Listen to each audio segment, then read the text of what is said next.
नमस्कार दोस्तों, स्वागत करता हूँ आप सभी का माजिद एजुकेशन यूट्यूब चैनल पर। तो अपन जैसा कि पढ़ रहे हैं एमसीक्यू सीरीज। जो अपनी एमसीक्यू सीरीज है उसके 4 लेक्चर पूरे हो चुके हैं। कितने हो चुके हैं? 4। अब अपने को पढ़ना है आगे। आज अपना 5वां लेक्चर। आज अपना लेक्चर नंबर कितना है? 5 है। तो इस लेक्चर नंबर 5 को स्टार्ट करेंगे। पहले स्टार्ट करने से पहले मैं आपको एक बार बता दूं कि सारे जो क्वेश्चंस मैं ले रहा हूँ वो किसी न किसी एग्जाम में पूछे गए। प्लीज इन सारे क्वेश्चंस को ध्यान से देखिए। ठीक है? कोई भी क्वेश्चंस ऐसे नहीं है कि मतलब कहीं से उठा के ऐसे दे दिया। सारे क्वेश्चन किसी न किसी एग्जाम में पूछे गए। प्लीज अच्छे से फोकस करें। और अपना टारगेट मैंने क्या कहा है? 1000 क्वेश्चन है। 1000 क्वेश्चन यानी कि 10 यूनिट है। 1 यूनिट से 100 क्वेश्चन मिनिमम। ठीक है? तो अभी जैसे कि मोस्टली अपन क्वेश्चन किस पे कर रहे हैं? जड़त्व आघूर्ण पे। फिर एक और क्लास आएगी इसके बाद, उसमें भी लगभग थोड़े बहुत जड़त्व आघूर्ण पे करेंगे। उसके बाद अगले दो दो क्लास में अपन सवाल करेंगे संवेग संरक्षण और बल आघूर्ण पे। ठीक है? तो इसी प्रकार अपना सिस्टम चलता रहेगा और अपन सीक्वेंस वाइज ही चलेंगे। पहले यूनिट के बाद दूसरी, तीसरी, चौथी, इस प्रकार अपन चलेंगे। चलिए अपन स्टार्ट करते हैं अपना आज का ये क्लास। देखो इसमें क्या दिया हुआ है। क्वेश्चन नंबर 1 है। क्वेश्चन नंबर 1 दिया हुआ है कि आयताकार प्लेट का तल के लंबवत तथा केंद्र से जाने वाली अक्ष के विपरीत जड़त्व आघूर्ण होगा। आयताकार प्लेट का तल के लंबवत तथा केंद्र से जाने वाली अक्ष के विपरीत जड़त्व आघूर्ण होगा। ये क्या है? अगर आयताकार प्लेट की बात करें तो अगर मैं बनाना है आयताकार प्लेट, ये होगी। ये क्या होगी अपने? आयताकार प्लेट। ठीक है?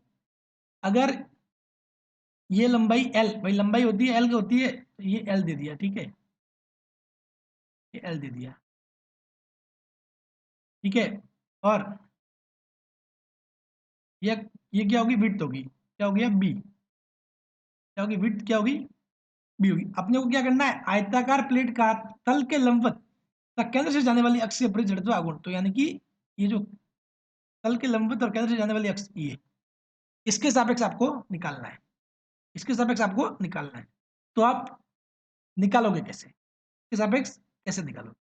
तो देखो, इसके लिए आप क्या करोगे? सिंपल सी बात है। अगर ये तल के लंबवत निकालना है तो अपने को इस अक्ष के सापेक्ष पता है, इसके सापेक्ष अपने को पता होता है, और इसके सापेक्ष भी अपने को पता होता है। तो अपन क्या कर सकते हैं? अगर इस अक्ष को मैं y मानूं, ये आई वाई, इसको मैं x मानूं, तो ये इसके सापेक्ष आई एक्स। ठीक है? और ये जिसके सापेक्ष निकालना है वो क्या है? आई जेड है। ये लंबवत है इन दोनों के। तो अपने एक लंबवत अक्षों की प्रमेय होती है। वो क्या होती है कि भाई आई जेड बराबर क्या होता है? अगर x और y दो लंबवत अक्षेज है, ठीक है, और z एक तीसरी अक्ष है जो इन दोनों के लंबवत हो, तो इस z के सापेक्ष जड़त्वाघूर्ण कैसे दिया जाएगा? आई जेड बराबर आई एक्स प्लस आई वाई। तो यहां से ये जो प्रमेय है, इसके रिगार्डिंग एक बात और है कि ये प्रमेय केवल समतलीय वस्तुओं के लिए उपयोग की जाती है। तो समतलीय मतलब क्या है? ये जो प्लेट है वो क्या है? समतलीय है। ठीक है? आयताकार प्लेट है मतलब समतलीय है। ठीक है? तो समतलीय वस्तुओं के लिए उपयोग की जाती है। तो अब इसको सॉल्व करोगे तो देखो, पहले आप निकालोगे आई एक्स के सापेक्ष या फिर आई वाई, जो भी ले लो। ठीक है? अगर आई एक्स के सापेक्ष देखोगे तो आई एक्स के सापेक्ष कितना आएगा? ये मैंने आपको पहले ही बताया हुआ लेक्चर में। ठीक है? एम और कितना होता है? एमएल स्क्वायर बाय 12, जो छड़ होती है उसके जैसे ही होता है ये। एमएल स्क्वायर की बाय 12 की जगह M B square by 12, M B square by 12। ठीक है? समझ गए? और आई वाई के सापेक्ष कितना आता है? M L square by 12, M L square by 12। अब देखो, जिसको ये चीजें नहीं पता वो प्लीज लेक्चर देख ले। ठीक है? लेक्चर में सब कुछ बता रखा है कि ये इस अक्ष के सापेक्ष ये कैसे होता है और ये कैसे होता है। ठीक है? ये बेसिक चीजें है। तो प्लीज लेक्चर जाके देखिए। सारी चीज यहाँ मैं मतलब नहीं बता सकता, नहीं तो फिर एक क्वेश्चन करने में ही अपना पूरा टाइम निकल जाएगा। तो अब देखो, आई जेड बराबर आई एक्स और आई वाई दोनों को लिखोगे मिला के तो कितना आएगा? एम बटा 12 L square plus B square. Option कौन सा मैच हो रहा है? ए वाला। ठीक है? ए वाला मैच हो रहा है। समझ गए? अब देखो, इसको आप लोगों पे के लिए एक सवाल छोड़ता हूं। आप इसको एक दूसरी विधि से भी कर सकते हो। कैसे?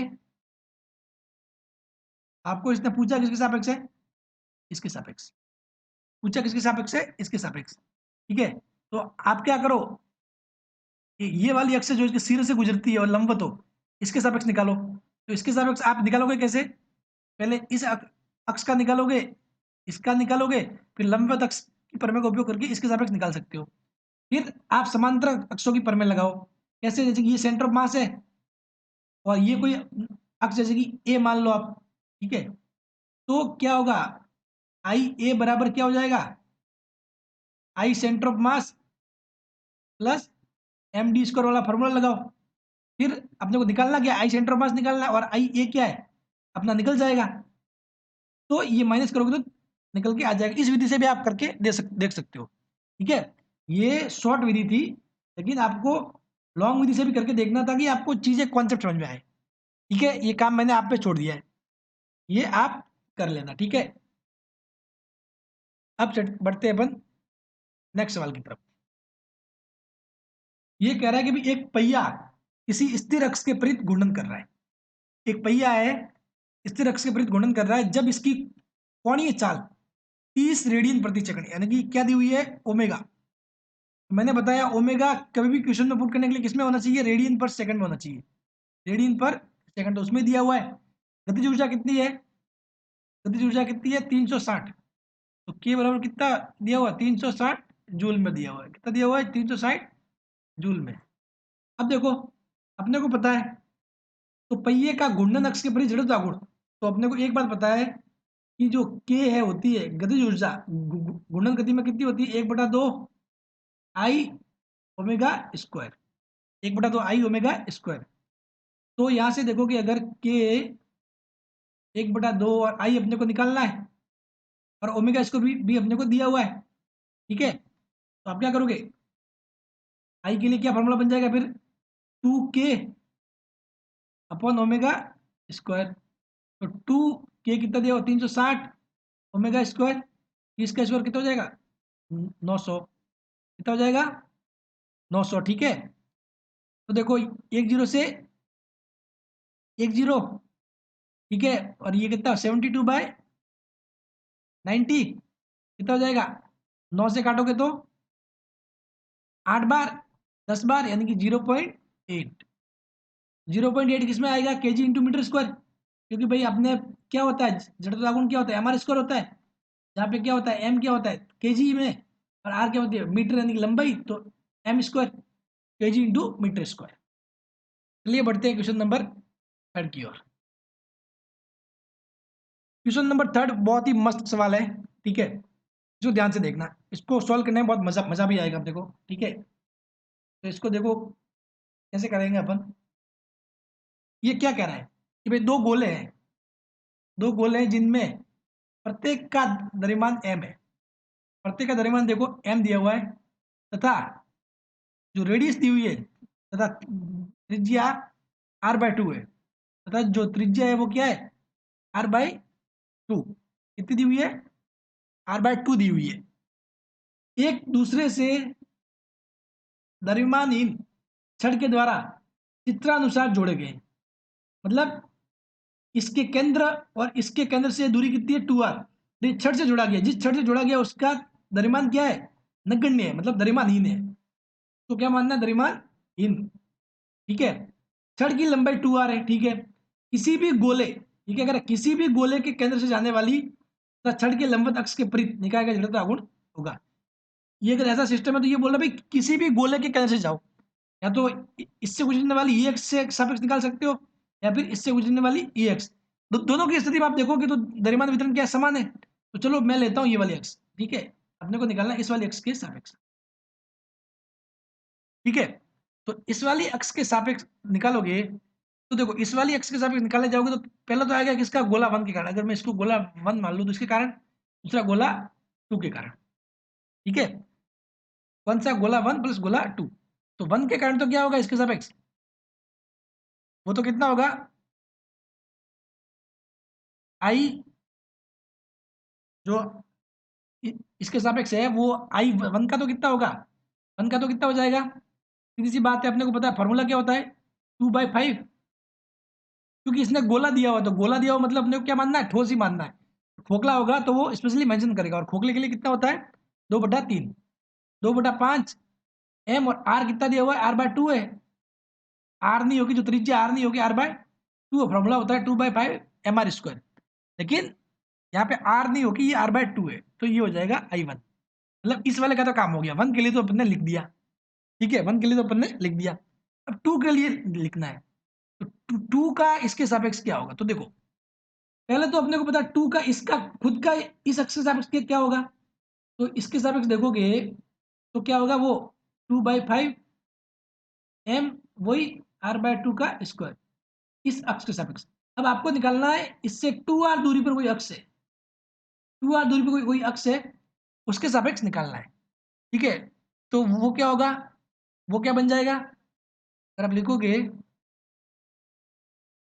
इस अक्ष के सापेक्ष, ठीक है, तो क्या होगा, वही समांतर अक्षों वाली जो थ्योरम है उसका फॉर्मूला अप्लाई होगा। तो अपने को पता होगा कि भाई इसका I centre of mass plus M D square, I centre of mass plus M D square. I centre of mass मतलब ये वाला क्या जाएगा, आई सेंटर ऑफ मास, तो क्या बन जाएगा,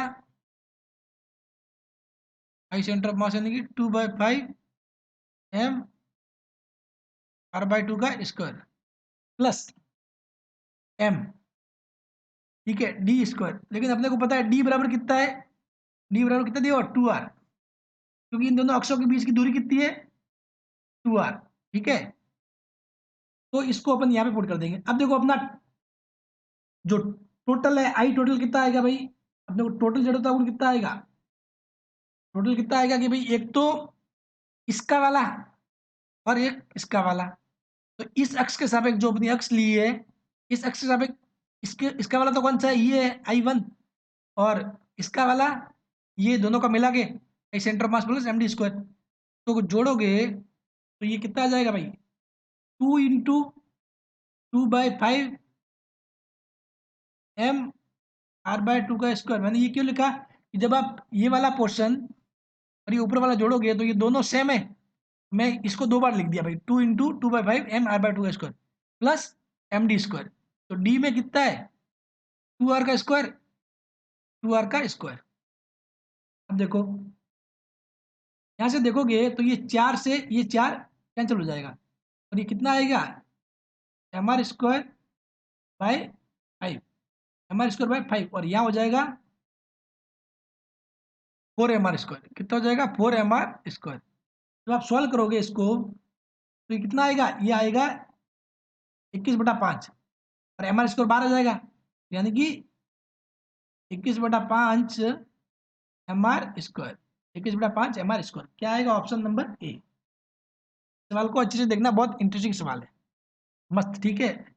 देखो सिंपल सी बात क्या है इसमें, इसमें अपने किया क्या है, एक बार फिर से बताता हूँ क्योंकि सवाल बहुत अच्छा है। इसमें अपने को किसी भी एक अक्ष के सापेक्ष निकालना था, भले ये वाली निकालो, ये जो भले इस वाली अक्ष के सापेक्ष निकालो, ठीक है, या फिर भले इस वाली अक्ष के सापेक्ष निकालो, क्योंकि अगर इसके सापेक्ष देखोगे तो भी जो द्रव्यमान वितरण है वो समान है, इसके सापेक्ष देखोगे तो भी द्रव्यमान वितरण क्या है, समान है।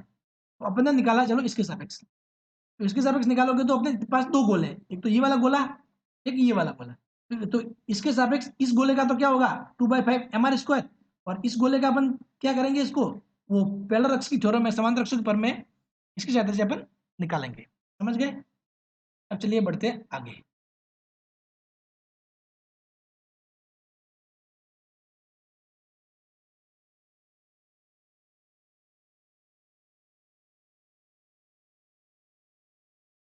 अब देखो तल में स्थित स्पर्श रेखा के परित शक्ति का जड़ता गुण आई है, तब तल के लंबवत स्थित स्पर्श रेखा के परित जड़ता गुण होगा। ये सवाल मैं नहीं करवाऊंगा, मैंने इस टाइप के सवाल में आपको पहले ही 2-3 करवा चुका। तो ये सवाल क्या है आपके लिए, होमवर्क के लिए, इसके लिए आपका होमवर्क होगा, ठीक है। और इसका राइट आंसर क्या है, ये वाला राइट आंसर है, आप इसका सॉल्यूशन निकाल लेना, ठीक है।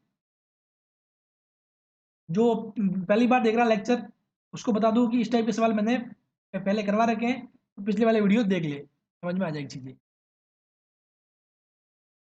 सवाल नंबर 5 पे बढ़ते हैं।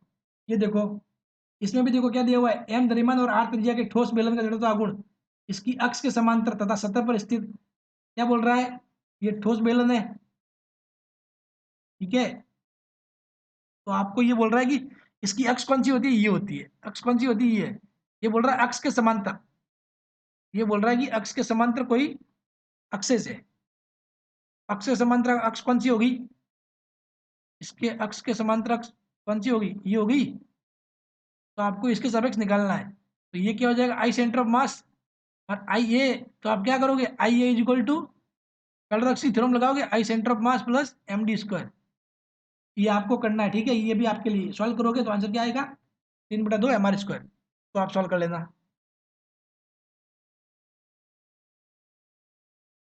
ये देखो, ये सवाल, तीन बिंदु द्रव्यमान M1 M2 M3 को एक समबाहु त्रिभुज के शीर्षों पर रखा गया है, ठीक है। जबकि त्रिभुज की भुजा ए है, शीर्ष M1 से जाने वाली अक्ष के परित निकाय का जड़त्व आघूर्ण होगा। अब देखो इसने क्या बोला है कि भाई ये क्या है, एक त्रिभुज है, कौन सा त्रिभुज है, समबाहु त्रिभुज, यानी कि प्रत्येक भुजा की लंबाई क्या है, प्रत्येक भुजा की लंबाई क्या है, समान है। यहाँ पर कोई M1 है, यहाँ पर कोई M2 है, यहाँ पर कोई M3 है, ठीक है। तो ये मतलब पूछ रहा है ऐसे, ये लंबाई, प्रत्येक भुजा की लंबाई क्या है, ए है, ये ए है, ये ए, ये ए। अब देखो इसने सवाल में थोड़ा साफ नहीं दे रखा, ठीक है। इसके दो मायने हो सकते हैं, इसने बोला कि शीर्ष M1 से गुजरने वाली, अब एक तो शीर्ष M1 से गुजरने वाली क्या हो सकती है, एक तो लंबवत हो सकती है, समझ रहे हो, एक तो कौन सी वाली हो सकती है, लंबवत वाली, तो लंबवत वाली मतलब ऐसे गुजरेगी, लंबवत। और एक हो सकती है कि मतलब ऐसे ऐसे गुजरे, तो चलो पहले अपन मानते हैं कि भाई लंबवत है, ये जो सवाल में पूछ रहा है वो किसके सापेक्ष पूछ रहा है, लंबवत के सापेक्ष।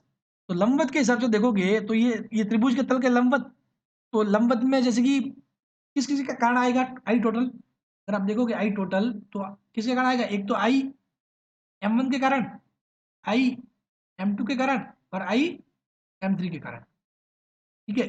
लेकिन यहाँ पे देखो कि आई M1 के कारण, तो M1 तो खुद अक्ष पर स्थित है, तो इसकी अक्ष से दूरी क्या होगी, 0 होगी, तो जड़ता गुण भी कितना हो जाएगा, 0 हो जाएगा। अब M2 का देखोगे तो M2 यानी कि जो M2 द्रव्यमान है वो कितनी दूरी पर है, ए दूरी पर, ये देखो दूरी कितनी हो जाएगी, ये ए M2 ए स्क्वायर, और ये I बराबर कितना है, M3, आई M3 बराबर मतलब इसके लिए हो जाएगा M3 और A3, कारण कि ये M3 द्रव्यमान है वो कितनी दूरी पर है, इस वाली अक्ष से ए दूरी पर, तो M3 A3, तो क्या हो जाएगा,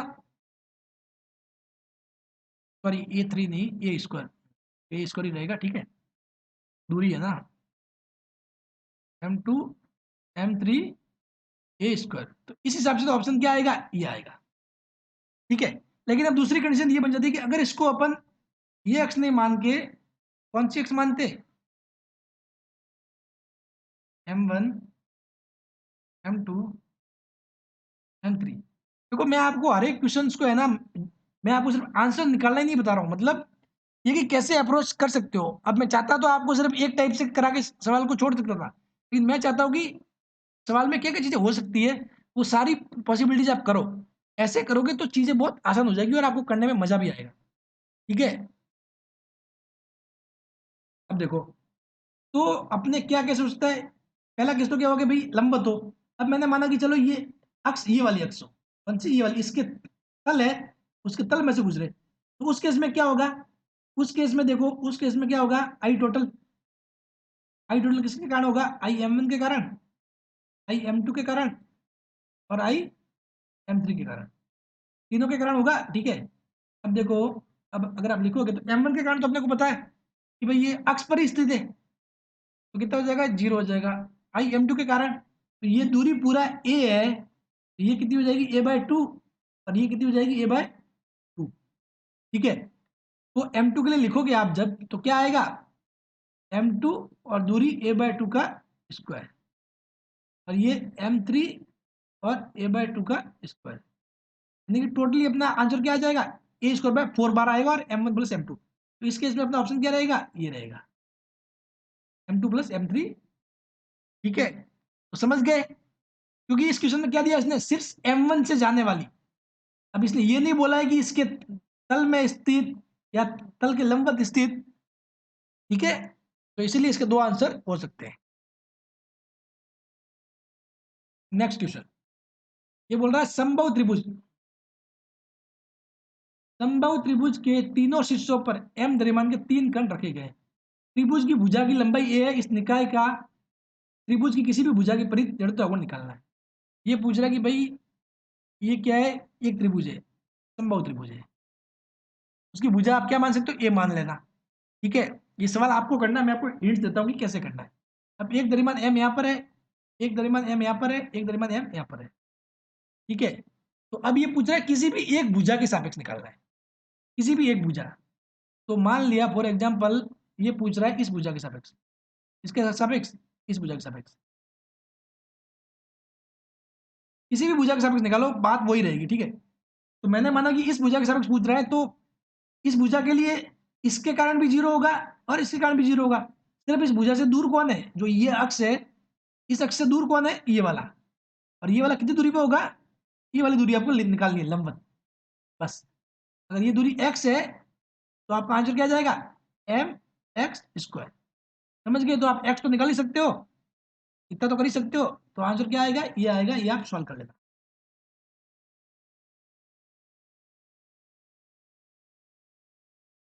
अब देखो m द्रव्यमान एल लंबाई की 3 छड़ें एक्स वाई जेड अक्ष के अनुदिश इस प्रकार रखी जाती है कि उनका एक सिरा मूल बिंदु पर रहे, ठीक है। इस निकाय का जेड अक्ष के विपरीत जड़त्व अगुण होगा। अब देखो ये क्या कह रहा है, 3 छड़ें, एक तो ये वाई में रखी हुई है, एक रखी हुई है एक्स में, तीनों समान है, ठीक है, और एक रखी हुई है ऐसे जेड में। तो अब मैं आपको सही रख दिया, वाई की साइड में, एक्स की साइड में, और ये जेड की साइड में, ठीक है। तो अब ये पूछ रहा है कि भाई उनका एक सिरा मूल बिंदु पर रहे, इस निकाय का, इस पूरे निकाय का क्या करना है, जेड अक्ष के विपरीत जड़त्व आघूर्ण निकालना है। किसके विपरीत निकालना है, जेड अक्ष के विपरीत जड़त्व आघूर्ण। तो जेड अक्ष के विपरीत जड़त्व आघूर्ण मतलब आपको इस वाली अक्ष के विपरीत निकालना है। कौन सी वाली अक्ष, इस वाली अक्ष। तो जब आप इस वाली अक्ष के विपरीत निकालोगे तो आपके 3 के कारण आएंगे। कौन कौन सी छड़, आई टोटल होगा, वो कितनी छड़ के कारण आएगा, एक तो जो आई एक्स में छड़ है, मतलब एक्स वाली छड़ प्लस वाई वाली छड़ और एक जेड वाली छड़। जब आप देखोगे तो ये जो जेड वाली छड़ है, ये तो क्या है, खुद इस रेखा पर ही स्थित है। ये जो अक्ष अपन जिसके सापेक्ष निकाल रहे हैं उस पर ही स्थित है, तो इसका तो क्या हो जाएगा, जीरो। इसका तो क्या हो जाएगा, जीरो। जबकि ये वाई वाली और एक्स वाली, इनका जब देखोगे तो इनके केस में क्या बन रहा है, क्योंकि जेड अक्ष दोनों एक्स और वाई के लंबवत होती है, तो केस कौन सा बन रहा है, ये बन रहा है कि भाई ये वाली अक्ष ले ली, इस वाले एक्स का पे निकालना है। अगर लंबाई एल है और अगर द्रव्यमान एम है, तो अपने को पता है क्या होता है, ml²/3, ml²/3।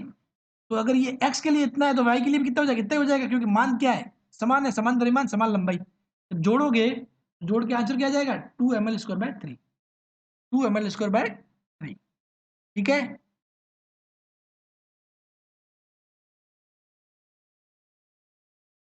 अब देखो एक सवाल है अच्छा वाला, ये कह रहा है समान आकृति, समान आकार, आकृति तथा भार के दो अंडों, मतलब दोनों अंडे सेम है, ठीक है। एक अंडा कौन सा है, कच्चा अंडा। ये सवाल किसी ना किसी एग्जाम में पूछे गए, ठीक है, ध्यान रखना इनको, ऐसे कैसे क्वेश्चन आ सकता है। एक कौन सा है, आधा उबला हुआ, हाफ बॉइल्ड। इनको क्या कहता है, केंद्रीय अक्ष के विपरीत कच्चे अंडे के जड़त्व आघूर्ण का अध उबले अंडे के जड़त्व आघूर्ण से अनुपात होगा। तो अब देखो, मतलब ये अंडा है, ठीक है, ऐसा ऐसा ही होता है अंडा, इस वाली एक्स के सापेक्ष आपको निकालना है, ठीक है। अब देखो ये बोल रहा है कि भाई इनके जड़त्व आघूर्ण में कितना फर्क होगा। तो पहली बात तो मैं बता दूं कि जो अंडा होता है ना, अगर वो अंडा कच्चा होता है तो कच्चे अंडे में आपको पता है कुछ पानी जैसा होता है और कुछ मतलब वो पीला पीला चीज होती है। तो क्या होता है जब आप घुमाओगे ना उसको, तो ये अभी अक्ष के विपरीत घूर्णन करेगा ना, तो क्या होगा, इसका कच्चे अंडे में जो उसका अधिकतम द्रव्यमान है वो कहाँ पर पहुंच जाएगा, यहाँ पर। इसके जो किनारे हैं, किनारा पर पहुंच जाएगा घूमता हुआ, मतलब जब घूर्णन होगा ना तो अपकेंद्रीय बल के कारण ये किनारों तक पहुंच जाएगा। ठीक है। तो इस केस में क्या होगा, आई उबला, सॉरी आई कच्चा का क्या होगा, जो जड़त्व गुण है वो ज्यादा होगा, आई जो उबल जाता है उसके केस में, उबला के केस में, हाफ बॉइल्ड, ठीक है। क्योंकि कारण ये है, क्योंकि जो हाफ बॉइल्ड होगा तब तो क्या होगा, इसमें सारा का सारा जो अंडा है उसमें मतलब सारा जो मतलब मटेरियल है उसके अंदर का वो ठोस में बदल जाता है, आपको बताओ तो ठोस में बदल जाने पर इसका द्रव्यमान वितरण इस इस अक्ष के, जैसे कि ये अक्ष है, इस अक्ष के दोनों साइड क्या होगा, समान समान होगा, समान समान, ठीक है। मतलब सारा द्रव्यमान समान रूप से फैला होगा। जबकि हाफ बॉइल्ड है ना, तो क्या होगा, पानी पानी वाला हिस्सा तो यहाँ रह जाएगा, कहाँ पर, यहाँ पर, और ठोस ठोस वाला जो पीला पीला हिस्सा वो कहाँ आ जाएगा, यहाँ आ जाएगा।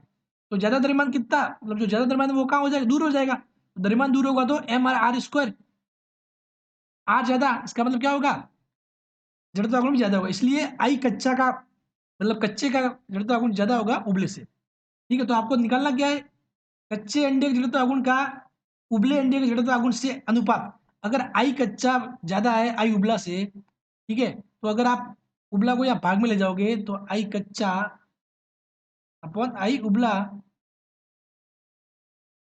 बराबर क्या हो जाएगा, एक से बड़ा, तो बस वही तो आंसर है, एक से अधिक। ठीक है, इनका अनुपात कितना होगा, तो अनुपात कितना आएगा, एक से अधिक, कारण क्योंकि कच्चे का जड़त्व गुण ज्यादा आएगा उबले की तुलना में। ठीक है, जो मैंने इसके बारे में बताया इसको एक बार फिर से ध्यान से गौर करना कीजिए। हो सकता है पहली बार में समझ में ना आए, लेकिन उसको फिर से सुनना। ये एक सवाल है, एक छड़ की लंबाई कितनी है, 1 मीटर। छड़ की लंबाई कितनी दी हुई है, 1 मीटर दी हुई है। तो देखो आपको क्या करना है, इसका द्रव्यमान कितना दिया हुआ, 0.12 kg दिया हुआ है। इसके केंद्र से जाने वाली तो लंबाई के लंबवत अक्ष के परित जड़त्व आघूर्ण होगा।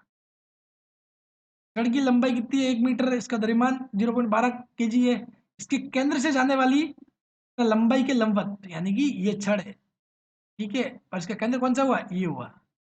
तो इसके सापेक्ष आपको पता है कितना होता है, ml²/12, मान रख देना, ये आंसर आ जाएगा। ये आपके लिए छोड़ दिया, आप कर लेना, ठीक है। कुछ अच्छा समझाने का, क्योंकि इस टाइप के सवाल में पहले ही बहुत हो चुके हैं, तो उनको फिर से वही चीज करने का काम नहीं है अभी। बाकी क्या कह रहे, क्या कैलकुलेशन, तो आप खुद ही कर सकते हो, ठीक है। हाँ,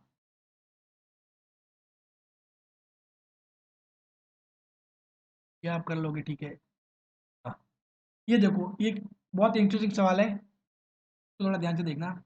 दो समान त्रिज्या एवं द्रव्यमान वाले वलय इस प्रकार रखे हुए हैं उनके केंद्र से कि उनके केंद्र एक ही बिंदु पर स्थित है।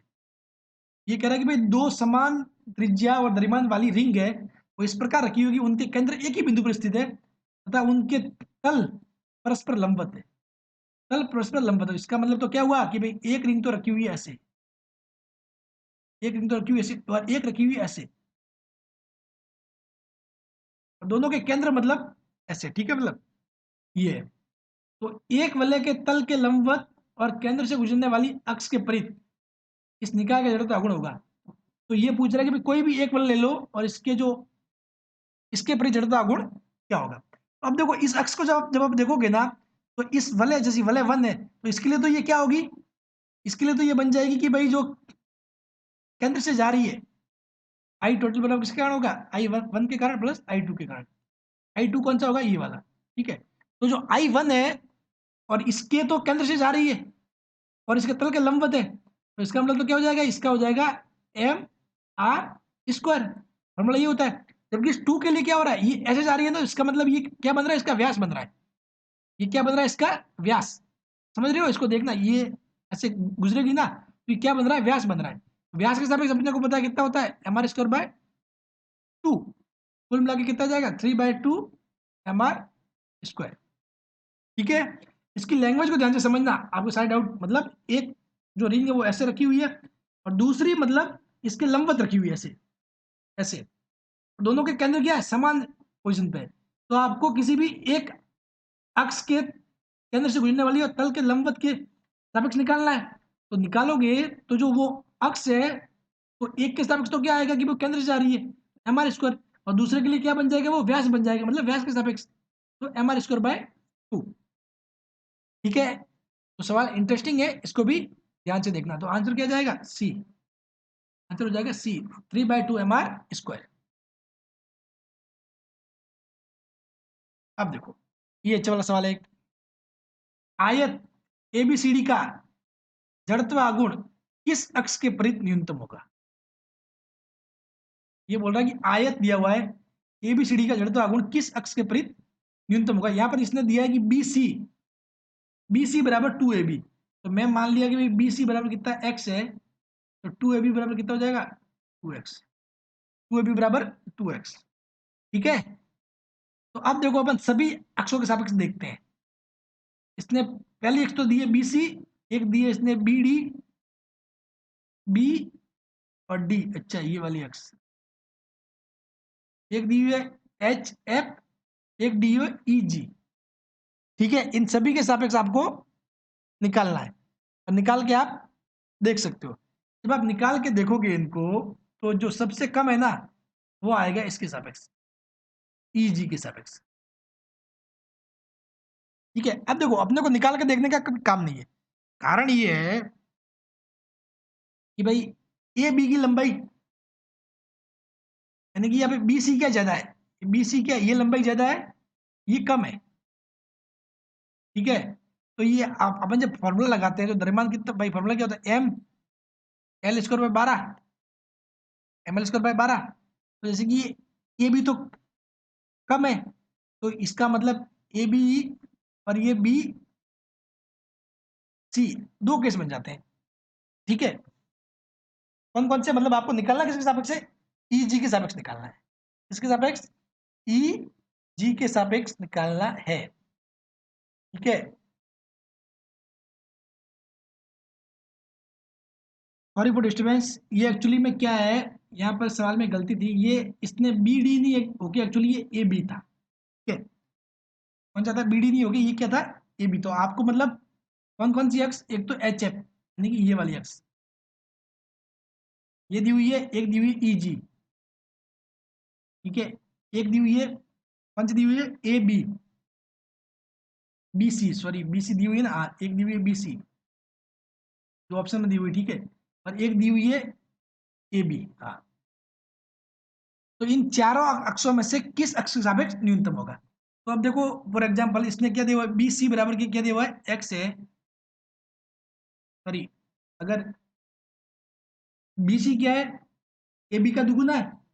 ए बी का दुगुना है, तो अगर ये ए बी बराबर एक्स है, ए बी बराबर एक्स है, तो बी सी बराबर कितना हो जाएगा? 2x। बी सी बराबर कितना हो जाएगा? 2x। ठीक है। अब अपन एक एक करके निकालते हैं, अब अपन एक एक करके निकालते हैं। ठीक है। तो पहले लेते हैं एक्स, अपने ऑप्शन में दी हुई बी सी, बी सी आई बी सी। अगर बी सी के लिए लिखो या फिर आई A D, I B C लिखो या फिर आई ए डी लिखो, बात सेम ही रहेगी। बात सेम ही रहेगी, क्योंकि दोनों क्या है? आई बी सी और आई ए डी दोनों क्या है? दोनों समांतर है। और हम लोग दोनों सौर, छड़ होती है, छड़ के बली इस किनारा इसके सापेक्ष निकालो या इस किनारे के सापेक्ष निकालो, बात वही रहती है। ठीक है। तो आपको ए और डी के लिए सेम ही रहेगा, ए डी बराबर बी सी। अब देखो आएगा कितना, तो अपन निकाल किसके लिए रहे? बीसी के लिए। तो बीसी के लिए ये, तो कितना आ जाएगा? M L square by 3, M L square by 3। तो एम एल स्क्वायर मतलब ये वाली लंबाई, ये वाली लंबाई एल, तो ये भी कितना, ये एक्स है, तो एम एक्स स्क्वायर बाय 3 कितना हो जाएगा? M X square by 3। समझ गए? अब ये क्या, ये आपको अगर कोई किसके सापेक्ष निकालने के लिए बोल दे, ई एफ के सापेक्ष, ई एफ के लिए, आई ई एफ, आई ई एफ के लिए, तो एफ के लिए क्या आएगा? वो का वो बस, एम क्या हो जाएगा? एम एल स्क्वायर पे 12 होता है, क्योंकि ये क्या है, यहाँ से जा रही है, मध्य बिंदु से जा रही है, तो एम एल स्क्वायर बाय 12। तो यानी कि ये भी लेंथ कितना है? एक्स है, तो एम एक्स स्क्वायर बाय 12, ये आ जाएगा। ठीक है। ये किसके सापेक्ष? ई जी, सॉरी ई जी है ये, आई ई, आई ई जी। ठीक है। तो ये आ गया अपने पास। अब अपने को निकालना है नेक्स्ट, क्या निकालते हैं अपन? अपन निकालते हैं नेक्स्ट, ये निकाल लेते हैं अपन, ए बी के सापेक्ष, आई ए बी के सापेक्ष, ठीक है। ए बी यानी कि ए एक्स, तो इसके सापेक्ष निकालोगे तो देखोगे तो लंबाई कौन सी वाली रहेगी? ये वाली। और ये वाली कितनी है? 2x। तो अब देखो m 2x का स्क्वायर बाय 3। उसी प्रकार जब आप एच एफ के लिए निकालोगे, आई एच एफ, तो कितना आता है? m 2x square by 12। अब देखो इनमें सबसे न्यूनतम कौन सा है? देखो जिसमें 3 से भाग जा रहा है, इसमें 3 से भाग जा रहा है, और इसमें 3 से भाग जा रहा है, वो तो क्या आएगा? ज्यादा आएगा। इसमें 12 से भाग जा रहा है, वो आएगा कम। तो इसमें भी 12 से भाग जा रहा है और इसमें भी 12 से भाग जा रहा है, लेकिन इसमें 12 से भाग तो जा रहा है, लेकिन ये दुगुना है, तो इसलिए एक्स ज्यादा आ रहा है, लंबाई ज्यादा आ रही है। इसमें लंबाई कम है, तो कुल मिला के कम किसमें रहेगा? एम एक्स स्क्वायर बाय 12, यानी कि आई ई जी में। तो ऑप्शन आएगा आपके आई ई जी, ठीक है। यानी कि जो ई जी के सापेक्ष, जो इसके सापेक्ष है, वो जड़त्व आघूर्ण सबसे कम प्राप्त होगा, ठीक है। आप खुद भी ये जो मैंने बताया है 1 बाय 1 करके निकाल सकते हो, ठीक है। क्योंकि मैंने बताया ये जो आयताकार प्लेट है वो किसकी तरह करती है व्यवहार? छड़ की तरह। तो ये कॉन्सेप्ट तो आपको मेरे वीडियो में देखना पड़ेगा जहाँ मैंने इसको समझा रखा है, ठीक है। इसमें कोई इतनी बड़ी बात, ठीक है ना, ऐसे ही होता है ना। मतलब मैंने अपने एक सवाल भी किया था अभी स्टार्टिंग में, सबसे पहला सवाल, अगर ये लंबाई एल है, ये लंबाई बी है, यही है क्या है? वो आयताकार, ये समझ लो आयताकार प्लेट है ये अपने आप में, ठीक है। तो इसको ऐसे करना है। अब चलिए आज का लास्ट क्वेश्चन। एम द्रव्यमान तथा आर त्रिज्या की एक वलय का उसके केंद्र के परिध तथा उसके तल के लंबवत अक्ष के परिध जड़त्व आघूर्ण होगा। ये तो अब आप ही कर लेना, मैं नहीं बताऊंगा, ठीक है। ये तो सीधा फॉर्मूला है, इसमें तो कुछ करने वाली बात ही नहीं है, ठीक है। क्या बोल रहा है? एम है द्रव्यमान और त्रिज्या आर है, तो उसके केंद्र से गुजरे और लंबवत। तो रिंग के केस में क्या होता है? ये रिंग है, केंद्र से गुजरे और लंबवत, तो इसका कितना होता है? हमारे स्क्वायर। सीधा फॉर्मूला है, इसमें तो कुछ है ही नहीं, ठीक है। तो चलिए थैंक यू सो मच। और जो क्वेश्चन मैंने आपके लिए दिए हैं, जो काम मैंने आपको करने के लिए दिया है, वो प्लीज आप करें। आप अगर मेरे को रियल बता रहा हूँ, मैं गारंटी लेता हूँ, आप अगर फॉलो कर लोगे ना मेरे को, तो जो सवाल मैं बता रहा हूँ ये करके जाओगे ना, आपको कहीं कुछ भी करने की जरूरत नहीं है, और एग्जाम में आप फोड़ के आओगे, फिजिक्स साफ है। जो मैंने थंबनेल पे लिखा है कि फोड़ के आओगे, आप पक्का फोड़ के आओगे, ठीक है, इसमें नो डाउट, ठीक है। So thank you so much. जल्दी कल इसका एक और पार्ट आएगा जिसमें अपन और जड़त्व आघूर्ण पढ़ेंगे, और उसके बाद अपन पढ़ेंगे बल आघूर्ण वगैरह वो चीजें, ठीक है। उसके ऊपर न्यूमेरिकल अपन करेंगे। So thank you so much.